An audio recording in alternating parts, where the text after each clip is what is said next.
Karena malaikat itu tiap hari satu malaikat ini mendoakan agar orang yang berinfak diberi ganti oleh Allah Subhanahu wa taala.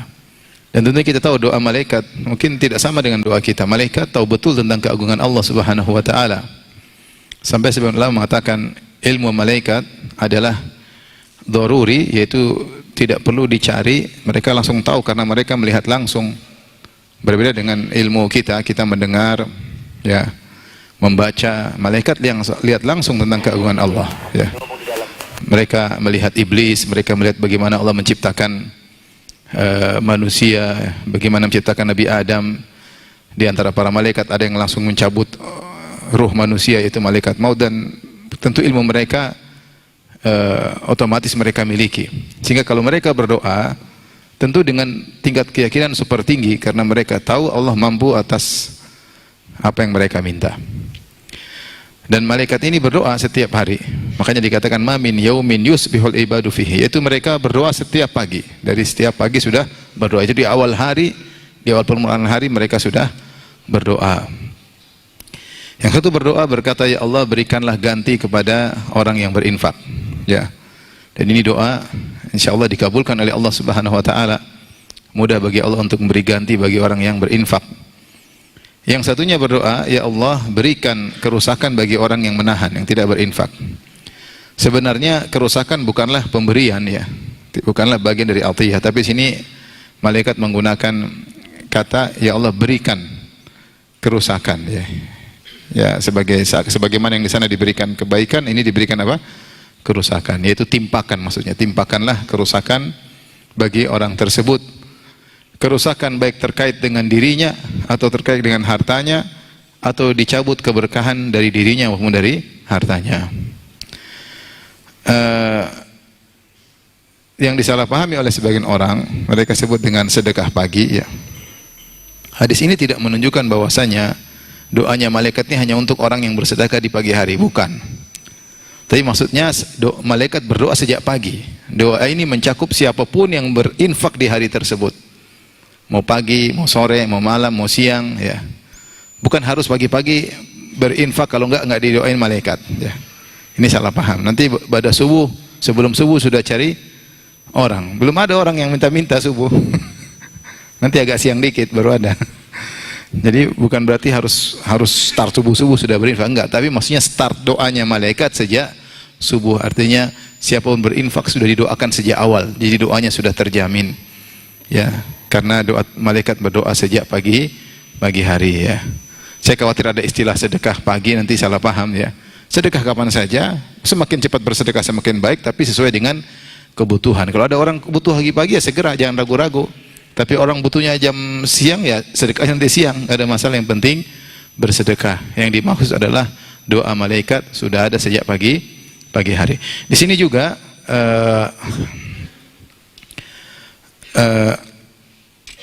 malaikat berdoa, Allahumma a'ti munfiqan, ya Allah berikanlah orang yang berinfak.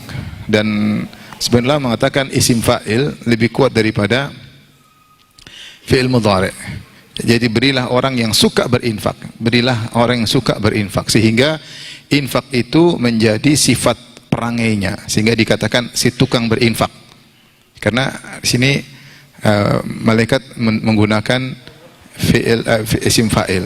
Ya Allah berikanlah orang yang berinfak, yaitu si tukang berinfak ganti, menunjukkan itu adalah kebiasaan dia. Ini motivasi kita untuk kalau berinfak jangan sekali-sekali, tapi continue.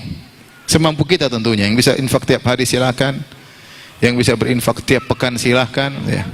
Yang sesuai dengan kemampuan dia. Fattaqullaha mastata'tum, bertakwalah semampu kalian. Dan infak di sini mencakup infak wajib dan juga infak yang mustahab.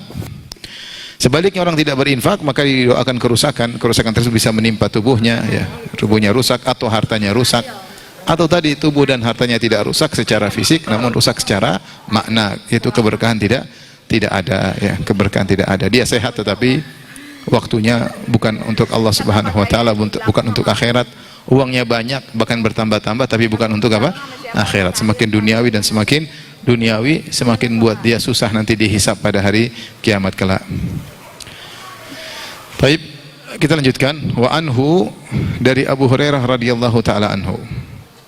anna Rasulullah sallallahu alaihi wasallam Rasulullah SAW bersabda, qala Allah Ta'ala, Allah berfirman. Ini disebut hadis qudsi. Hadis qudsi adalah hadis di mana Rasulullah SAW meriwayatkan dari Allah Subhanahu wa taala pada selain Al-Qur'an. Pada selain Al-Qur'an. Al-Qur'an ini semua periwayatan Nabi dari Jibril dari Allah Subhanahu wa taala. Nabi dari Jibril dari apa?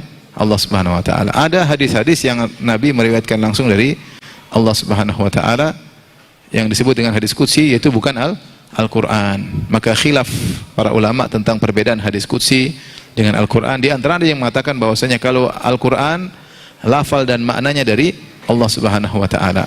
Adapun hadis qudsi maknanya dari Allah, lafalnya dari Nabi sallallahu alaihi wasallam.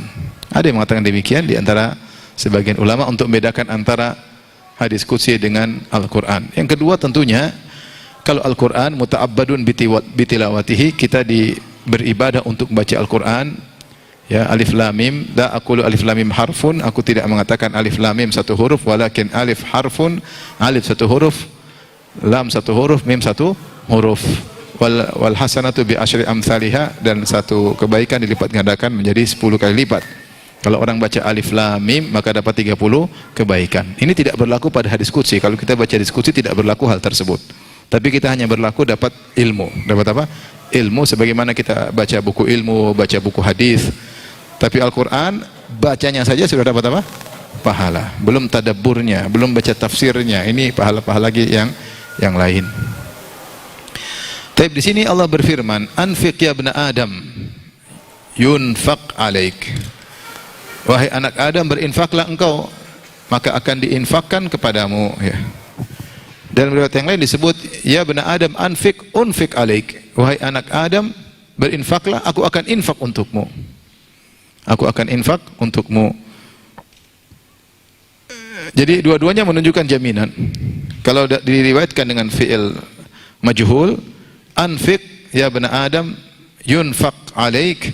Wahai anak Adam, berinfaklah, maka kau akan diinfakkan. Ya, seakan-akan sudah pasti diinfakkan. Ya, dan di sini Allah menggunakan fi'il mudhari menunjukkan apa? Kesinambungan. Kau berinfak, kau juga akan diinfakkan terus-menerus. Dalam riwayat unfik, aku yang berinfak. Allah kasih jaminan. Kalau Allah yang kasih jaminan, sudah kita katakan, maka tidak perlu ragu, karena Allah maha kaya. Karena kekayaan Allah tidak ada batasnya. Kenapa tidak ada batasnya? Karena Allah bisa menciptakan dari tidak ada menjadi ada. Kalau Allah bisa menciptakan tidak ada menjadi ada, maka tidak ada apa? Kekayaan tidak ada batasnya. Tidak ada batasannya, ya. Dari tidak ada menjadi ada. Makanya dalam hadis kata Rasulullah SAW, yadullahi mal'a la taghidhuha nafaqatun saha'ul laili wan nahar. Tangan Allah penuh dengan kedermawanan, infak yang Allah berikan atau rezeki yang Allah berikan kepada hamba-hambanya tidak mengurangi kekayaan sedikit pun. Sementara Allah dermawan siang dan malam. Ara'aitum madza anfaqa mundzu khalaqas samawati wal ard fa inna dzalika la yughidhu ma fi yadihi, atau kama qala Nabi sallallahu alaihi wasallam. Coba kalian renungkan, kata Nabi, semenjak Allah menciptakan langit dan bumi sampai sekarang sudah berapa Allah beri infak kepada makhluknya? Berapa umur langit dan bumi? Ada yang mengatakan jutaan tahun, ada yang mengatakan miliar tahun. Intinya sudah berapa banyak Allah kasih rezeki, dan itu tidak mengurangi sedikit pun dari kekayaan Allah. Kenapa? Karena Allah bisa menciptakan dari tidak ada menjadi apa? Ada. Tinggal bilang kun fayakun, jadi maka jadilah. Ya. Yang bisa kurang itu kalau Allah menciptakan dari satu bahan ke bahan yang lain. Allah bisa menciptakan dari tidak ada menjadi ada. Ya. Makanya Allah mengatakan, ya bani Adam, la ibadi, law anna awwalakum wa akhirakum wa insakum wa jinnakum kanu ala sa'idin wahidin fas'aluni fa'ataitu kulla wahid mas'alatahu ma naqasa dzalika fi mulki illa kama yanqusul mikhyatu idza udkhila al-bahr. Wahai hamba-hambaku, jika dikumpulkan kalian seluruhnya dari awal sampai akhir, jin dan manusia, semuanya berkumpul di atas daratan, semuanya minta kepada Allah, masing-masing dikasih kesempatan, misalnya minta 10 jam minta permintaan, minta apa aja, terus Allah kabulkan semuanya, sungguhnya itu tidak mengurangi kekayaan Allah sedikit pun, kecuali seperti jarum yang dimasukkan di lautan. Lautan itu aset Allah, yang kalian minta seluruhnya itu seperti jarum dikeluarkan. Apa yang kalau jarum diangkat dari lautan, apa? Tinggal setetes kan? Setetes yang gantung kan? Namun saking licinnya itu jarum, jatuh lagi tetesan itu. Ya enggak? Jadi artinya tidak berkurang sedikit pun. Ini cuma mubalaghah, artinya Allah beri gambaran bahwasanya apa yang Allah berikan kepada kalian semua itu sangat sedikit. Kalian lihat lautan itu seluas apa? Yang Allah berikan itu sedikit sekali, itu pun tidak mengurangi sama sekali, karena Allah bisa menciptakan dari tidak ada menjadi ada. Nah, sekarang Allah jamin, berinfaklah, unfik alaik, kau berinfak, aku berinfak. Di sini al-jaza menjizil amal, balasan sesuai dengan perbuatan. Kau berinfak, aku berinfak. Kau tidak berinfak, aku tahan. Semakin banyak kau berinfak, semakin banyak Allah beri. Tetapi kuantitas kualitas berbeda nih. Kau kasih sedikit, Allah kasih banyak. Sedikit, Allah kasih banyak. Karena Allah balas berlipat-lipat. Allah balas berlipat-lipat. Maka sungguhnya siapa yang sayang pada dirinya, yang ingin kebaikan pada dirinya, dia berinfak. Karena Allah akan kasih lebih daripada yang dia berikan. Sejauh mana dia memberi, sejauh itu pula Allah akan memberi dengan berlipat-lipat. Al-jaza' misal balasnya dengan perbuatan. Anfik, kau berinfak, aku infak engkau. Baik, hadis berikutnya. Wan Abdullah bin Amr bin As, dari Abdullah bin Amr bin As radhiyallahu anhuma, ya. Abdullah sahabat, bapaknya Amr bin As juga sahabat. Makanya kita bilang Abdullah bin Amr bin As radhiyallahu taala anhuma, semoga Allah meridhoinya dan meridhoi bapaknya Amr bin As. Adapun kakek mereka kafir. Abdullah bin Amr bin As bin Wa'il As-Sahmi kafir, kakek mereka kafir, tapi anak dan bapak apa? Sahabat. Makanya kita mengatakan radhiyallahu taala anhuma, sama seperti Abdullah bin Umar. Abdullah bin Umar radhiyallahu anhuma, huma itu dua. Kalau satu hu, kalau huma dua, kalau hum mereka. Sudah belajar bahasa Arab belum? Huwa, huma, hum, ya. Huwa satu, huma dua, hum mereka. Kalau Abdullah bin Umar kita bilang apa? Radhiyallahu anhuma. Kalau Umar bin Khattab, hu aja, karena bapaknya Khattab tidak muslim. Cuma Umar aja, Umar bin Khattab radhiyallahu anhu, semoga Allah meridhai Umar. Tapi kalau anaknya Ibnu Umar, kita bilang Ibnu Umar radhiyallahu anhuma. Karena Abdullah sahabat, Umar juga sahabat. Sama Ibnu Abbas. Ibnu Abbas siapa? Abdullah bin Abbas radhiyallahu anhuma atau hu atau hum? Huma. Abdullah bin Abbas karena Abdullah sahabat, Al-Abbas bin Abdul Muttalib juga paman Nabi juga sahabat. Tapi kita nggak bilang hum karena kakek mereka kafir. Ya, Abdul Muttalib kafir. Sahabat yang generasi cucu, anak, kakek, buyut, ada nggak? Islam semua? Sahabat semua? Ada nggak? Siapa? Abu Bakar, anaknya siapa? Cuma anak, bapak sama kakek ya. Misalnya Abdurrahman bin Abi Bakar bin Abi Kuhafah, tiga-tiganya sahabat. Aisyah bintu Abi Bakar bin Abi Kuhafah. Aisyah sahabat, Abu Bakar sahabat, Abu Kuhafah bapaknya Abu Bakar juga apa? Masuk Islam belakangan. Baik, ini sekedar pengetahuan aja. Kata Abdullah bin Amr bin As radhiyallahu anhuma, anna rajulan sa'ala Rasulullah SAW, ada seorang bertanya kepada Rasulullah, ajul islami khair, Islam apa yang terbaik? Maksudnya amalan dalam Islam apa yang terbaik? Maka Rasulullah SAW berkata, tut'imut ta'am, engkau memberi makan, wa taqra'us salam, dan kau mengucapkan salam, ala man arafta wa man lam ta'rif, kepada orang yang kau kenal dan juga kepada orang yang tidak kau kenal. Muttafaqun alaih. Diriwayatkan oleh Imam Al-Bukhari dan Imam Muslim. Di sini datang dalam banyak hadis tentang ayul a'mali ahabbu ila Allah, amalan mana yang paling dicintai oleh Allah. Kemudian seperti para ulama membahas kenapa jawaban Nabi berbeda-beda. Di antara jawaban yang indah kata mereka, Rasulullah melihat tergantung siapa yang bertanya. Semua amalan mulia, tetapi ternyata tergantung siapa bertanya. Jadi menunjukkan setiap orang ada keistimewaan kalau dia melakukan suatu amalan tertentu sesuai dengan kondisinya, ya. Misalnya ada orang miskin tanya sama Nabi, Islam apa yang terbaik? Nah, mungkin Nabi mengatakan sedekah, dia sendiri aja miskin. Maka mungkin Nabi arahkan kepada amal yang sesuai dengan kondisi dia. Ya. Ketika seorang bertanya tadi punya kemampuan, Rasulullah mungkin jawab membagi-bagi makanan gratisan seperti dalam hadis ini. Ya. Intinya para sahabat dahulu berusaha mencari skala prioritas mana amalan yang paling utama mereka lakukan, ya. Karena kita tahu umur terbatas, kemudian kemampuan juga terbatas, nggak tahu kapan dipanggil oleh Allah Subhanahu wa taala. Ini sahabat bertanya, "Ayul islami khair?" Ya Rasulullah, Islam apa yang terbaik? Maka Rasulullah SAW jawab dengan dua. Pertama, tut'imut ta'am, yaitu kau bagi-bagi makanan apa? Gratis. Di sini tidak disebutkan, ada dua faedah. Pertama, tidak disebutkan siapa yang dibagi, ya. Siapa yang dibagi tidak disebutkan, tidak harus orang miskin. Yang tentu yang terbaik adalah orang miskin. Semakin kita bagi-bagi kepada orang miskin semakin baik. Makanya Allah mengatakan dalam Al-Qur'an, "Falaqatahamal aqabah wa ma adraka mal aqabah fakku raqabah au it'amun fi yaumin dhi masqabah yatiman dha maqrabah au miskinan dha matrabah." Ya. Apa penghalang harus dilewati supaya bisa masuk surga? Caranya bagaimana? Kata Allah Subhanahu wa taala, "Au it'amun fi yaumin dhi masqabah." Kau bagi-bagi makanan di hari kelaparan. Di hari kelaparan. Jadi semakin orang membutuhkan makanan, kita bagi, pahala semakin apa? Semakin besar. Tetapi kita bagi makan kepada siapa saja, dapat pahala. Kepada para tamu, Rasulullah SAW memberi makanan.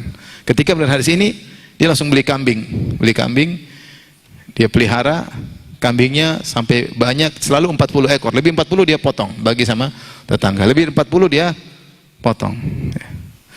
Ketika saya ke sana, saya juga makan potongannya. Alhamdulillah. Dia bilang sudah bertahun-tahun saya seperti itu, sudah lama. Niatnya untuk mengamalkan apa? Hadis ini. Dia ingin kasih makan sama orang, tapi bukan tempe goreng. Dia ingin kasih makan apa? Kambing panggang atau kambing nasi mandi dan yang lainnya. Dan itu berlaku terus sampai sekarang. Waktu saya ke sana, dia juga kasih makan dengan hasil kambingnya sendiri. Di sini sama saya melakukan ini ketika mendengar hadis ini, tut'imut ta'am. Jadi Rasulullah ingin seorang kontinu dalam memberi makanan, ya. Nanti pulang siapa yang mau beli kambing? Ada yang pelihara kambing? Tidak harus pelihara kambing, yang penting ada duitnya untuk apa? Bagi-bagi. Ya. Si makan tetangga, ya. Orang miskin panggil ke rumah makan, ya. Kita duduk sama orang miskin makan untuk agar kita tawadhu, ya. Makan sama, ya, sama orang yang mungkin kita dianggap rendah oleh orang lainnya. Tut'imut ta'am. Dan ini ibadah yang sangat agung. Rasulullah dan dalam Al-Quran banyak sekali memberi makan ini. Jangan dianggap sepele. Rasulullah pertama kali masuk ke kota Madinah, awalus kalamin sami'tu ya ayuhan nas at'imut ta'am wa afshus salam. Kata Abdullah bin Salam, pertama kali saya dengar Nabi sallallahu alaihi wasallam datang ke kota Madinah, dia berkata, "Wahai manusia sekalian, tebarkanlah salam, berilah makan." Bagi-bagi makanan gratis. Ini ibadah yang sangat agung. Apalagi kita tahu masih banyak orang yang lapar, masih banyak orang yang miskin, yang susah, masih banyak, bukan sedikit, masih banyak. Mungkin sekitar kita nggak lihat, tapi sebenarnya masih banyak. Kemudian wa taqra'us salam ala man arafta wa man lam ta'rif, dan kau mengucapkan salam kepada orang yang kau kenal dan orang yang tidak kau kenal, ya. Rasulullah menyebutkan di antara tanda-tanda hari kiamat kecil, alamatus sa'ah as-sughra, adalah assalam alal ma'rifah. Di antara tanda-tanda hari kiamat kecil, tanda kiamat ada dua, tanda kiamat besar, tanda kiamat kecil. Tanda kiamat besar itu menjelang hari kiamat. Dan biasanya suatu kejadian yang dahsyat, yang ajaib, seperti Dajjal, Nabi Isa turun dari apa? Langit, Ya'juj dan Ma'juj. Ini tanda-tanda besar hari kiamat. Ada tanda-tanda hari kecil hari kiamat, ya, itu jauh dari hari kiamat, masih jauh, tapi menunjukkan hari kiamat akan datang. Di antaranya kata Nabi SAW, engkau mengucapkan salam terhadap orang yang kau kenal saja. Menurut antum, tanda hari kiamat sudah jadi belum? Sudah terjadi belum? Siapa pelakunya? Kita-kita juga yang melakukan tanda hari kiamat tersebut. Hanya mengucapkan salam kepada yang kita kenal. Maka Rasulullah SAW menganjurkan di antara Islam yang baik adalah menebarkan salam. Dengan menebarkan salam akan timbul rasa cinta di antara kaum muslimin. Akan menghilangkan penyakit hati di antara kaum muslimin. Apalagi sambil jabat tangan, apalagi terkadang mu'anaqah, pelukan. Ini menghilangkan penyakit hati.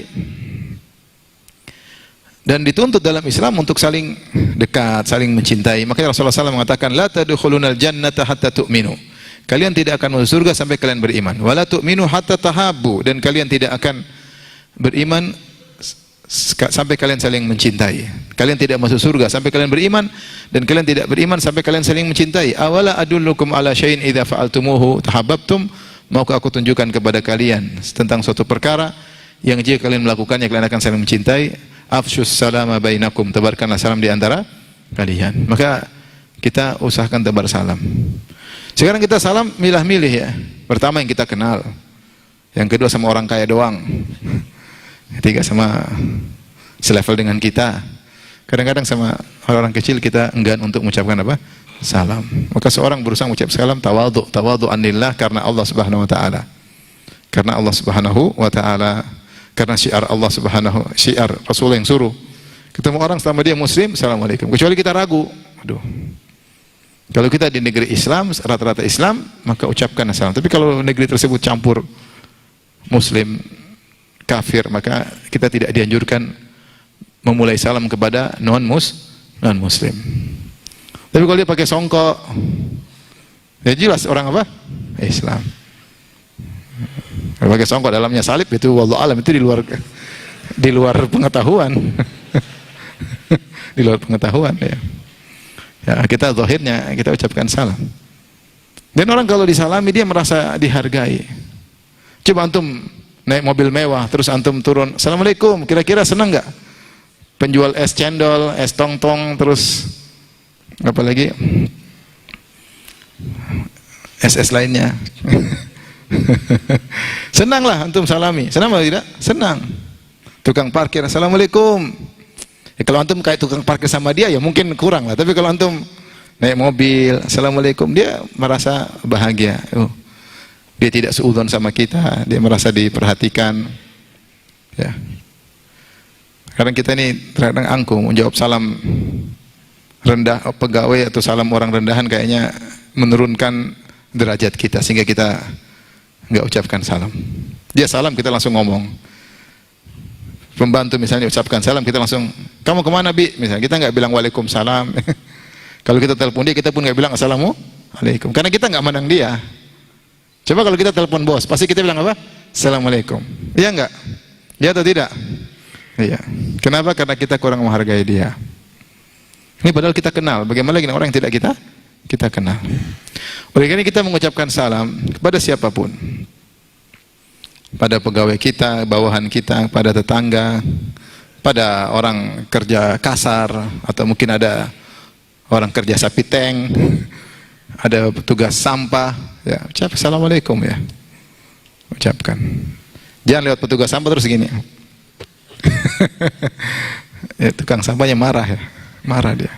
Sekarang kan kita menghina dia, ya, assalamualaikum, tahan napas, assalamualaikum, cepat-cepat. Salamin orang. Ini amal Islam terbaik, jangan disepelekan. Berarti pahalanya besar dong. Iya, Allah mau kasih pahala terserah Allah. Kalau Nabi bilang Islam terbaik, jangan kita sepelekan. Jangan kita sepelekan. Kamu sepelekan, Nabi yang bilang Islam terbaik, terus kau bilang tidak baik, pahalanya kecil. Pahala urusan Allah. Allah mau kasih pahala besar sama amalan kecil, terserah Allah Subhanahu wa ta'ala. Karena ketemu orang jangan lupa apa? Salam. Nggak pakai duit salam itu. Assalamualaikum. Nggak ada duit bagi, nggak usah. Apalagi kalau nanti sambil bagi duit, wah, luar biasa. Tinggal assalamualaikum. Misalnya. Ibnu Umar radhiyallahu anhu pernah ke pasar cuma mau kasih salam aja. Assalamualaikum. Ketemu orang, assalamualaikum. Cuma ingin menjalankan sunnah Nabi Sallallahu Alaihi Wasallam. Ini kalau zaman sekarang bilang orang gila. Baru di PHK, nggak ada kerjaan cuma nyalam-nyalam. Ibnu Umar jalankan sunnah Nabi Sallallahu Alaihi Wasallam. Kita doakan orang, kita juga didoakan, dia enggak?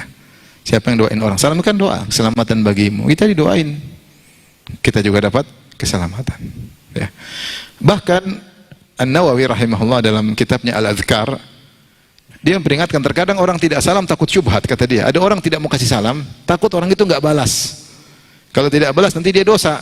Bukankah memulai salam sunnah, membalas salam hukumnya wajib? Salam kayaknya nggak dibalas nih. Kata Imam Nawawi rahimahullah, cuekin aja, tugasmu menyampaikan salam. Itu urusan dia, nggak jawab atau nggak jawab. Tapi kalau dia tidak jawab, kau ridho. Ya Allah, dia tidak jawab, maafkan dia. Maksudnya dalam hati. Tapi tugasmu adalah menyebarkan apa? Salam. Kalau kau suudzon terus, kapan kau kasih salam? Mungkin pertama kau salam dia kaget. Besok salam dia jawab, waalaikumsalam ya.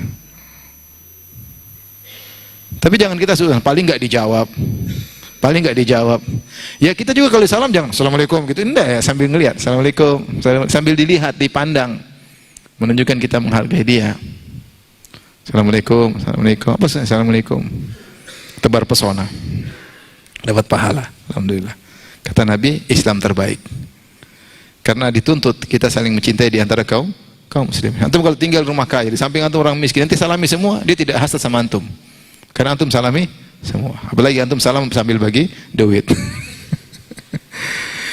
Baik, hadis berikutnya, wa anhu an Abdullah bin Amr bin As radhiyallahu anhuma, dari sahabat Abdullah bin Amr radhiyallahu anhuma, qala Rasulullah sallallahu alaihi wasallam bersabda, arba'una khaslatan a'laha manihatul anz.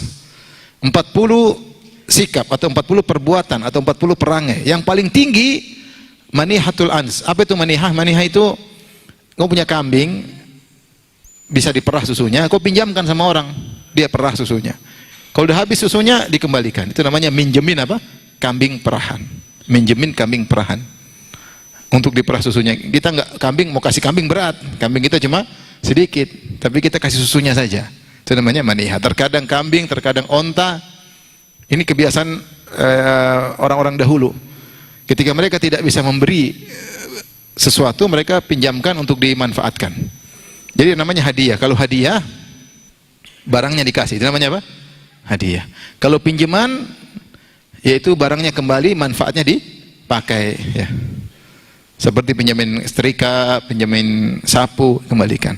Kalau manihah, dia antara keduanya. Manihah ini ada yang diambil, yaitu susu. Bukan cuma dipakai, tapi ada yang diambil, yaitu susu dari kambing tersebut, dan kambingnya dikembalikan. Kata Nabi, 40 amal soleh yang paling tinggi ini saja tidak tinggi, ini rendah. Tapi ma min amilin ya'malu bi khoslatin minha, tidak seorang pun melakukan satu dari 40 ini raja'a thawabiha, dengan berharap mencari pahala, wa tasdiqa mau'udiha, dengan meyakini janjinya, illa adakhallahu Allah taala bihal jannah, kecuali Allah akan masuk dalam surga. Hadis riwayat Bukhari, hadis sahih. Apa maksud hadis ini? Hadis ini Rasulullah ingin motivasi kepada kita bahwasanya untuk masuk surga itu tidak harus amalan punya uang 1 miliar, 100 juta, nggak harus. Kau punya kambing, kau pinjamkan, kau kembalikan, minta kembali kambingnya, bukan kau kasih kambing. Kambing sekarang harganya berapa? Hah? Tergantung musim katanya Ustaz. Tapi rata-rata berapa? 4 juta, taruhlah 4 juta. 4 juta itu kau cuma pinjamin, dia ngabisin susunya, mungkin sehari berapa hari, sudah nggak keluar lagi susunya, dia kembalikan. Itu dari 40 ini yang paling tinggi. Ini yang paling tinggi, padahal dia amalan sederhana. Bagaimana dibayangin bawahnya lagi? Berarti banyak amalan yang rendah. Tetapi siapa yang melakukannya, meyakini janjinya, masuk surga. Maksudnya, kalau mau berbuat baik, nggak usah nunggu miliarder dulu, nggak usah jadi triliuner dulu, nggak harus punya uang ratusan juta, nggak. Apa yang bisa aku kasih? Itu cuma kasih pinjemin kambing, diambil susunya. Susu harga berapa sih? Ya, susu berapa? Ya, kambing, apalagi zaman dulu murah, tidak mungkin zaman sekarang agak mahal. Zaman dulu murah. Kambingnya dikembalikan lagi. Itu sudah paling tinggi. Di bawahnya masih banyak. Bukankah masih banyak amal soleh? Rasulullah mengatakan contohnya, wal kalimatu thayyibatu sadaqah. Kalimat yang baik, kata-kata yang menyenangkan orang, sedekah. Ya. Menyenangkan orang sedekah, apalagi menyenangkan istri. Iya enggak? Menyenangkan orang sedekah enggak? Apalagi menyenangkan apa? Istri. Tapi jangan bohong ya. Habib belikan emas nanti. Mana Nabi? Kan Nabi bilang nanti. Nanti bisa setahun depan. Jadi menyenangkan orang dapat pahala, apalagi menyenangkan apa? Istri. Kata-kata indah. Tabassumuka fi wajhi akhika sadaqah. Senyum di hadapan wajah saudaramu sedekah. Apalagi senyum sama kerabat, apalagi senyum sama istri. Pahala atau tidak? Pahala, mudah. Apalagi Rasulullah mengatakan imatatul adha anit tariq, imatatul adha anit tariq, menghilangkan dari jalan. Rasulullah kabarkan ada seorang laki-laki melewati jalan, tahu-tahu ada ghusnu syajarah, ada tangkai dahan yang menghalangi jalan. Dia mengatakan jangan sampai mengganggu kaum muslimin. Dia pindahkan, Allah ampunkan dia, Allah masukkan dalam apa? Surga. Ada seorang wanita memberi minum kepada anjing yang kehausan juga masuk surga. Artinya urusan pahala serahkan sama Allah. Nabi tidak mengajarkan antum untuk pelit, tapi Nabi mengajarkan sallallahu alaihi wasallam, kalau kamu enggak punya banyak, lakukan yang kau mampu. Urusan pahala percaya sama Allah Subhanahu wa taala. Sudah lewat hadis, ittaqun nar walau bisyikki tamrah. Jagalah dirimu dari neraka meskipun hanya sepenggal apa? Korma. Maka hadis ini Rasulullah SAW mengatakan ada 40 amal soleh, yang paling tinggi hanya menjamin kambing dikembalikan.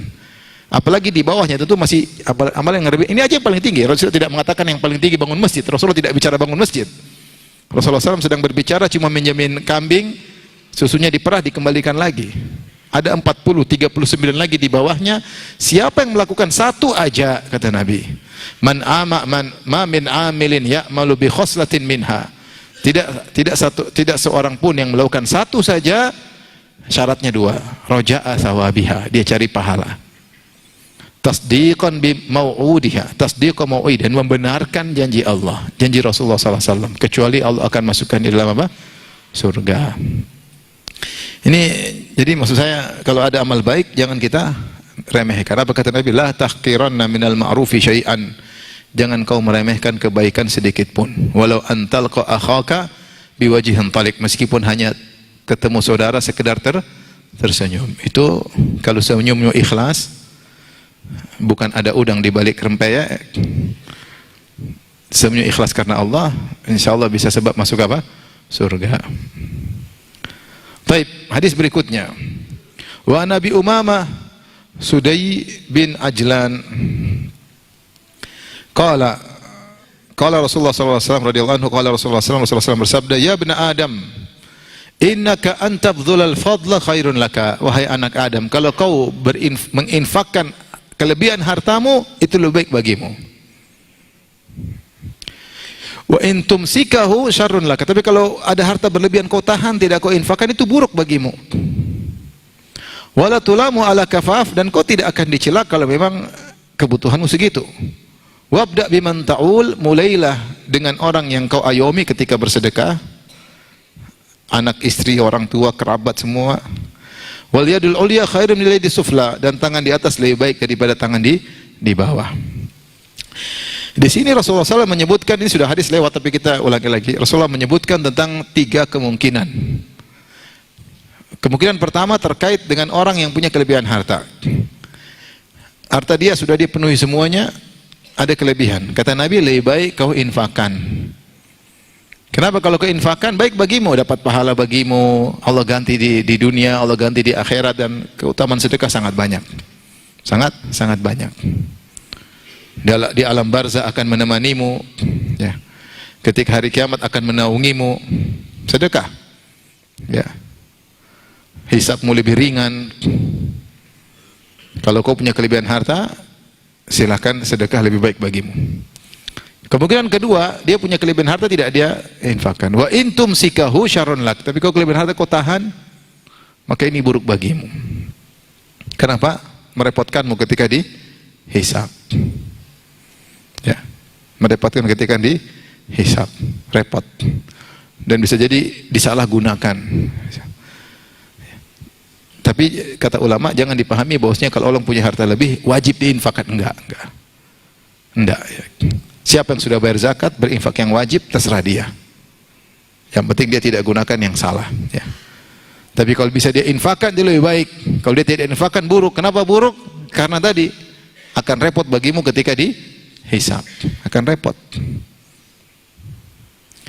Wala tulamu ala kafaf. Kemungkinan ketiga, kalau memang kau untuk kebutuhan ternyata habis, kau tidak akan dicelakan karena kebutuhan. Beli ini, beli anu habis, beli ini, beli anu habis. Mau infak masjid nggak ada, ya sudah. Ya, karena sudah habis, mau diapain? Tidak dicela. Yang tercela itu kalau punya lebih ditahan-tahan. Itu yang masalah, punya lebih ditahan-tahan. Kemudian Rasulullah SAW jelaskan, wabda biman ta'ul, mulailah dengan orang yang engkau ayomi. Ini adalah bentuk prioritas dalam bersedekah. Siapa orang paling wajib? Dirimu dulu sendiri, anak istrimu, orang tuamu, dan seterusnya, kakak adikmu, dan seterusnya, dan seterusnya. Kalau semua sudah beres, lebih jauh lagi, lebih jauh lagi. Kemudian Rasulullah tutup hadisnya dan mengatakan, wal yadul ulia, tangan di atas, yaitu tangan yang memberi, ya, lebih baik daripada tangan yang menerima. Lebih baik dari tangan yang menerima. Hadis riwayat Muslim.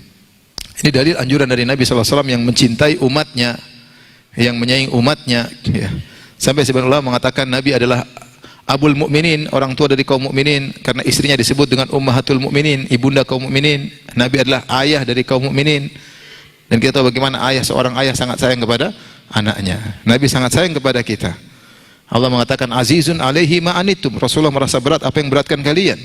Harisun alaikum, sangat bersemangat kalian dapat kebaikan. Bil mu'minin raufur rahim, sangat sayang kepada kaum mukminin. Rasulullah ingin kalau kita punya harta berlebihan, infakkan di jalan Allah, dan itu lebih baik bagi kita di dunia maupun di akhirat. Jangan ditahan-tahan karena itu buruk bagi kita. Demikian saja kajian kita. Nanti habis azan kalau ada yang bertanya saya persilahkan. Wallahu taala alam bisawab. Allahu akbar, Allah